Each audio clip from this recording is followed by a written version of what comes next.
Bonjour à toutes et tous, je suis très heureuse de vous retrouver pour cette vidéo et à la fois un petit peu angoissée.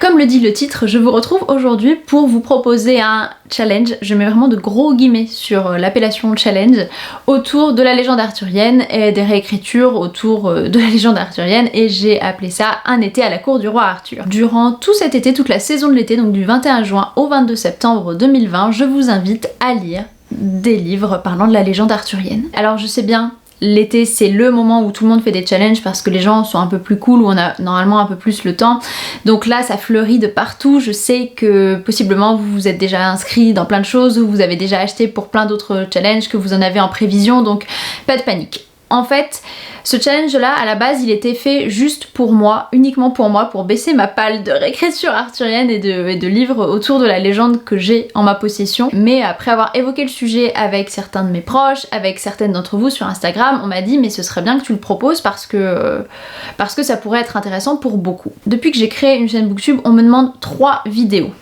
On me demande de parler de la légende arthurienne, des livres autour de la légende arthurienne. On me demande de parler des contes de fées et des réécritures des contes de fées. On me demande de parler des vampires. Donc depuis 5 ans, je repousse le fait de faire ces 3 vidéos parce que j'ai l'impression que je n'en sais jamais assez, que je n'ai jamais assez lu, assez vu, assez étudié autour de ces thématiques pour vous en parler. Mais cette année, il y a 2 vidéos qui ont été faites, l'une par les mots de l'imaginaire que je vous mets en barre d'infos et l'une par Margot de Margot Liseuse que je vous mets aussi en barre d'infos, qui toutes les deux ont décidé de parler des réécritures de la légende arthurienne qu'elles ont lues. Et en voyant ces vidéos, je me suis dit que j'aimerais moi aussi vraiment vous parler des réécritures que j'ai lues, même si pour l'instant je n'ai pas lu toutes les réécritures que je voudrais lire pour vous faire quelque chose de complet. Je suis un peu perfectionniste sur les bords. Cette légende, on a plusieurs manières de l'aborder, on a plusieurs manières d'être plongé dedans, et suivant la manière dont on a été plongé dedans, je suis certaine qu'on n'a pas du tout les mêmes appétences et les mêmes attentes face à cette légende. Et je me suis retrouvée dans certains de leurs avis à toutes les deux et dans d'autres absolument pas, donc c'est pour ça que j'ai eu aussi envie de faire ce challenge à moi. Voilà, oui, j'ose le dire. Aucune pression. J'ai fait ça en 3 paliers pour correspondre à ce que moi j'ai dans ma palle, tout simplement. Et ce challenge, en fait, vous l'avez réussi à partir du moment où vous lisez juste un livre de la légende arthurienne, que ce soit un livre, un des textes sources, que ce soit une réécriture. Il n'y a pas de pression à vous mettre là-dessus, donc je pense vraiment que c'est accessible, que c'est faisable du 21 juin au 22 septembre de vous caler au moins un livre de la légende arthurienne. Et vous le verrez, j'ai aussi prévu quelques bonus pour étoffer le challenge, on va dire. Premier palier que vous réussissez si vous lisez au moins un livre, et si vous lisez jusqu'à 5 livres autour de la matière de Bretagne, vous serez un fier ou une fière écuyer, écuyère. Voilà, vous aurez atteint ce premier palier. Deuxième palier, de 5 à 10 livres, vous devenez un noble chevalier ou une noble chevalière. Et enfin, de 10 à 15 livres autour de la légende arthurienne, là ça commence à faire beaucoup, et c'est ce que j'ai moi dans ma palle personnellement, vous êtes un incontestable souverain ou souveraine. Donc soit vous pouvez le faire par curiosité purement intellectuelle en disant je vais lire peut-être un des textes sources, une réécriture, écouter un podcast et regarder un film, quoi, en gros sur 3 mois d'été, je pense que c'est facilement faisable. Ou vous pouvez vous dire vraiment vous lancer le gros challenge. Je sais qu'on est beaucoup à aimer cette légende, à avoir beaucoup de livres dans notre palle autour de cette légende, et moi mon but c'est de vider ma palle en fait avec ce challenge. C'est vraiment de vider ma palle arthurienne pour de 1 vous faire enfin cette vidéo autour des réécritures arthuriennes que j'ai lues, et de 2 pour faire de la place, quoi. Mais j'ai envie de vous dire, n'achetez pas forcément pour ce challenge, vraiment faites avec ce que vous avez chez vous. Si vous avez 3 livres de la légende arthurienne qui vous attendent, allez-y. Les romans de Chrétien de Troyes, eux, sont accessibles gratuitement en ligne, donc il y a vraiment de quoi faire autour de ce challenge en fait. Il y a la petite catégorie bonus. Dans cette catégorie bonus, en fait, il n'y a pas vraiment de points supplémentaires, mais c'est plutôt pour vous, pour agrémenter le challenge, pour l'étoffer comme je vous disais. Vous pouvez lire un des textes sources, donc dans les textes sources il y a le roman de Brut, il y a les textes de Chrétien de Troyes, et j'ai mis les textes qui vont jusqu'au 15e siècle, donc jusqu'à la fin du Moyen-Âge, même si c'est quelques siècles après Chrétien de Troyes et ça commence déjà à être des réécritures si on veut vraiment être très précis. Moi je les compte quand même dans des textes sources où c'est des langues plutôt une langue datée, quoi. Ensuite il y a lire un essai autour de la légende arthurienne ou autour de la littérature médiévale. Là c'est vraiment si vous avez la curiosité de savoir ce qui se cache derrière, et je pense que c'est bien parce que La matière de Bretagne, la légende du roi Arthur, c'est quelque chose qui est devenu extrêmement bateau et qui est très dans la culture pop maintenant, mais il y a plein de choses qui se cachent derrière et qui ont été un peu malmenées par certaines réécritures, donc je pense que ça peut être très intéressant de vous pencher sur un essai parlant de cette littérature, de ce qu'elle était à la base, ou alors vraiment de la littérature médiévale, parce que c'est parce qu'il faut un petit peu remettre au goût du jour la littérature médiévale qui est si mal aimée. Dans les points bonus, il y a lire une réécriture française des légendes du roi Arthur, parce que nos compères anglo-saxons ont beaucoup réécrit autour de la légende du roi Arthur, mais il y a aussi des réécritures françaises. Il y a voir un film ou une série sur la légende arthurienne, là c'est vraiment facile puisque vous pouvez très bien tomber un week-end sur un épisode de Kaamelott et ça remplit cette catégorie bonus, mais sinon vous pouvez aussi aller voir des films qui ont été faits et là il y a de quoi se faire plaisir si on est cinéphile. Et ensuite il y a regarder un documentaire et ou écouter un podcast autour de la légende arthurienne ou de la littérature médiévale. Voilà, c'est un peu tout.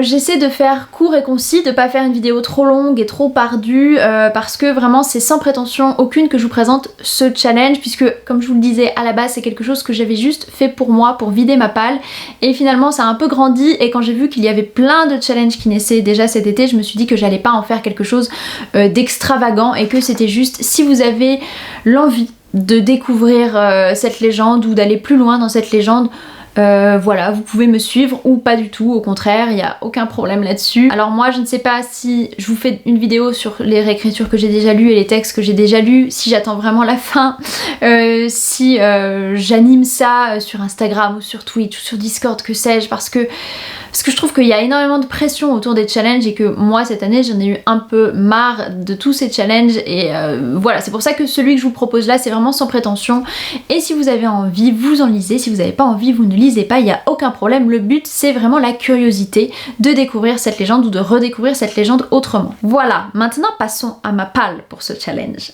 qui est tellement grande, et encore je n'ai pas en ma possession tous les livres que j'aimerais lire autour de la légende arthurienne. Il y en a deux que je vais rajouter à celle que je vous présente, deux sûrs et certains que je vais rajouter, et il y en a d'autres que je ne vais pas rajouter tout de suite et que je dirai à un autre moment dans ma vie, c'est pas grave. Il faut que j'accepte l'idée que je ne peux pas avoir tout lu de la légende arthurienne. Voilà, que je ne fais pas une thèse dessus, donc il faut que je me lâche la grappe avec cette légende là. Ah, quand je vois ce que j'ai à côté ça me fait peur. Je vais essayer de lire les réécritures dans un ordre chronologique pour passer d'une langue plus compliquée, plus lointaine, à ensuite une langue plus contemporaine, parce que si je fais des allers-retours entre les deux, je sais que mon niveau d'exigence va un petit peu baisser. Si je lis des choses trop contemporaines avec une langue trop facile et trop abordable tout de suite, ensuite j'aurai du mal à me mettre dans les textes plus ardus. Donc c'est pour ça que je vais commencer avec ces textes là. Mais je fais une exception pour ce diptyque, ces deux romans du roi Arthur qui sont écrits par Xavier de Langlais. J'avais eu cette édition quand j'étais allée à Brocéliande. Ces deux livres là redéfinissent bien, d'après ce que j'ai compris, la légende du roi Arthur dans une langue accessible. Voilà, donc c'est le premier tome, il y aura Merlin et la jeunesse d'Arthur, les compagnons de la table ronde, premières amours de Lancelot et de la reine Guenièvre, aventures de Perceval et de Galahad. Tome 2, la quête du Graal, la fin des temps aventureux. Donc c'est pour bien me remettre en tête dans une langue accessible la légende arthurienne, comme ça je me remets les bases, même si je les connais, ça fait pas de mal. Et ensuite je vais passer assez vite, sinon cette vidéo sera beaucoup trop longue. Donc il y a le Érec et Énide de Chrétien de Troyes que je n'ai toujours pas lu. J'ai tout lu de Chrétien de Troyes, tous ces autres romans sauf Érec et Énide, donc voilà, il faut que je lise. Ensuite il y a le fameux Parsifal de Wolfram von Eschenbach que je vais enfin pouvoir lire après l'avoir cherché durant des années.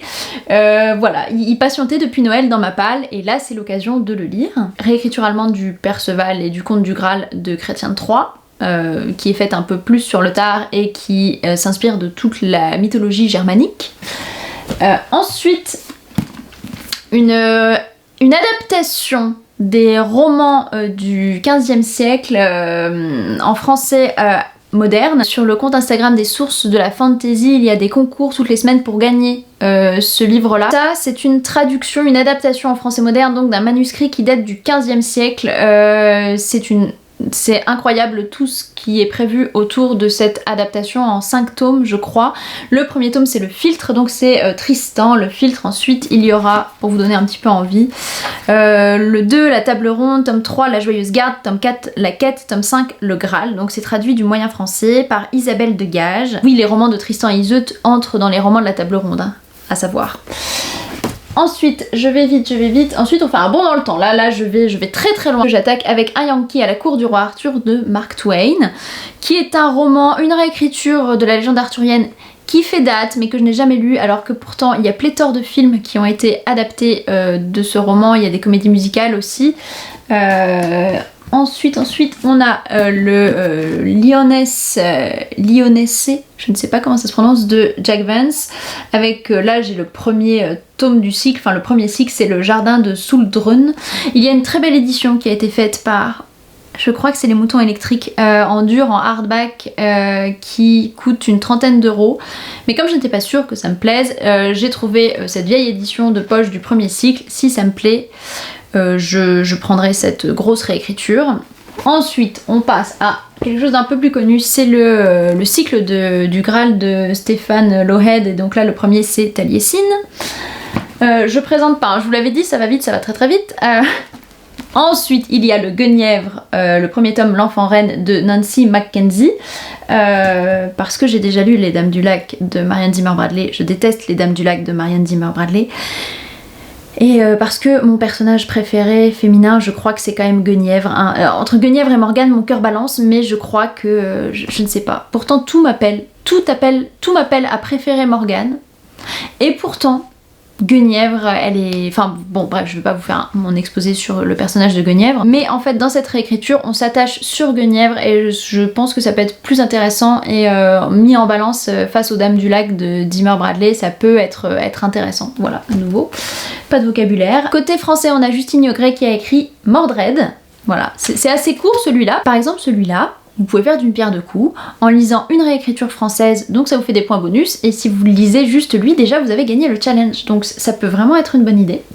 Donc Mordred, on suppose que ça va être une réécriture sur Mordred, le fils incestueux entre Arthur et Morgane, Morgause suivant les traditions là. Ici donc c'est Morgause et pas Morgane qui est choisie pour être sa mère. J'ai un recueil de nouvelles autour de Lancelot qui est paru chez ActuSF il y a quelques années. Alors juste, je prends le temps de dire, si j'aime Guenièvre et si je veux qu'on réhabilite Guenièvre parce que c'est la mal aimée, je déteste Lancelot. Lancelot c'est le chevalier tête à claque. Dès que je le vois apparaître dans les lignes, il m'énerve. C'est Monsieur Parfait Lancelot, donc je ne l'aime pas. Mais je suis assez intéressée de savoir ce que des auteurs et autrices contemporaines ont fait de la figure de Lancelot. Donc comme auteur et autrice, il y a Karim Berouka, il y a Armand Cabasson, il y a Fabien Clavel, il y a Nathalie Do, il y a Lionel Davoust, il y a Jeanne Adeba, il y a Anne Fakouri, il y a Franck Furyk et Thomas Guéa qui ont écrit autour de ce personnage. Je sais pas si vous voyez là, mais j'ai la pile qui commence à monter dans un équilibre fort précaire. Ensuite, côté jeunesse, il y a chez Actes Sud Junior, sont parus en 3 tomes La Grande Épopée des Chevaliers de la Table Ronde. Là j'ai le premier et le deuxième tome en ma possession, peut-être que j'achèterai le troisième tantôt puisqu'il est sur Perceval. Le tome 1 c'est Arthur et Merlin, et donc dans celui-ci on a des illustrations et c'est... voilà, c'est exprès pour la jeunesse, pour donner une approche des romans de la Table Ronde. Et je suis très intéressée par les réécritures jeunesse, mais les bonnes réécritures jeunesse, j'entends du cycle arthurien. Donc j'ai hâte de le découvrir et de savoir comment c'est écrit, dans quelle langue ils ont écrit ça. Là on arrive vraiment dans des choses qui sont sorties il n'y a pas très longtemps. Celui-ci est d'ailleurs tout juste sorti en poche chez Folio SF, si je ne dis pas de bêtises. C'est le Uther Pendragon de Thomas Spock. Uther Pendragon qui est le papa du roi Arthur, pour les non-connaisseurs et non-connaisseuses. Hop, ça monte, et... voilà, ah non, après j'ai presque fini. Il y a 3 coracles cinglés vers le couchant de Alex Nikolavitch, pardon. Hop. Je ne vous fais pas de résumé, hein, vous permettez. Je sais juste que ce sont des réécritures arthuriennes. Là c'est pas vraiment une réécriture, c'est un livre, c'est le guide secret de Brocéliande de Claudine Glo. Et donc là c'est autour de Brocéliande, donc vous voyez ce genre d'ouvrage compte aussi. Celui-là pour moi je le compte dans les essais autour de la légende. Donc si vous avez des choses comme ça sur Merlin, sur Brocéliande, vous pouvez aussi les lire et les mettre dans votre palle. Et Ensuite, il y a 2 livres en plus que j'aurai au cours de l'été. Il y a le fameux Excalibur, tome 1, l'épée dans la pierre de T.H. White, qui est le livre qui a inspiré le Merlin l'Enchanteur de Disney. Et il y a le Cursed de, je ne sais plus quels sont les auteurs de cette réécriture qui est parue cette année et dont Netflix va faire une adaptation durant l'été autour du personnage de Nimue, donc de Viviane. Voilà. Qui a priori a l'air assez violente comme réécriture. Donc s'il y a certains ouvrages que vous connaissez, que vous avez dans votre palle, je pense aux ouvrages de Felgen, aux ouvrages de Marion Zimmer Bradley, et à d'autres choses, à l'Enchanteur de Barjavel que je ne vous présente pas en vidéo, c'est parce que tout simplement je les ai déjà lus. Si vraiment ça vous intéresse, je vous ferai une vidéo sur les réécritures que j'ai déjà lues, même si ça m'embête parce que je préférerais faire une vidéo globale, même si elle durera 1000 ans, c'est pas grave. J'espère que ce challenge en intéressera quand même quelques-uns et quelques-unes d'entre vous, que vous aurez au moins la curiosité de lire un livre, de regarder un documentaire, d'écouter un podcast et de regarder un film ou un épisode de Kaamelott, ça compte pareil. Et puis voilà, et puis j'ai hâte de retrouver les passionnés de cette légende tout l'été en tout cas. Je vous embrasse et vous dis à très bientôt pour une prochaine vidéo.